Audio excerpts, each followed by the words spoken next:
పండగ అనగానే మనందరికి గుర్తొచ్చేది స్వీట్స్ కదా. దాంట్లో ఇంకా మెయిన్ వచ్చేసి పాయసమే కదా. కనేసి మా యానివర్సరీ స్పెషల్ గా నేను మా ఇంట్లో పాయసం చేస్తున్నాను.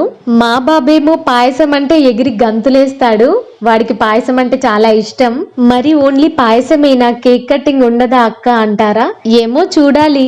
బట్ స్వీట్ మాత్రం తినాలని ఇది చేశాను. ఏంటక్క యానివర్సరీ అంటావు, మళ్ళీ డ్రెస్ లో పాయసం చేస్తున్నావు ఏంటి అంటారా? నాకేంటో తెలీదు కానీ అన్ని పనులు అయిపోయాకే స్పెషల్ డే ఉన్న రోజు మంచిగా రెడీ అవ్వాలనిపిస్తది. మంచిగా రెడీ అయ్యి ఇటు సెట్ చేసుకుంటూ అటు సెట్ చేసుకుంటూ ఇబ్బందిగా ఈ వంటలు చేసే కన్నా అన్ని పనులు అయిపోయాక తీరిగ్గా రెడీ అయి కూర్చుంటే ఎంత బాగుంటది. వంటలు చేస్తున్నప్పుడు చాలా మంది ఈ మధ్య సాల్ట్ వేయడం మర్చిపోతున్నారు.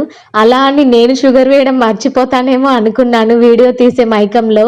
బట్ గుర్తుంచుకొని మరి వేసాను. ఇంట్లో స్పెషల్ డే ఉన్నప్పుడు మీరెప్పుడు రెడీ అవుతారో కామెంట్ చేయండి. వీడియో నచ్చితే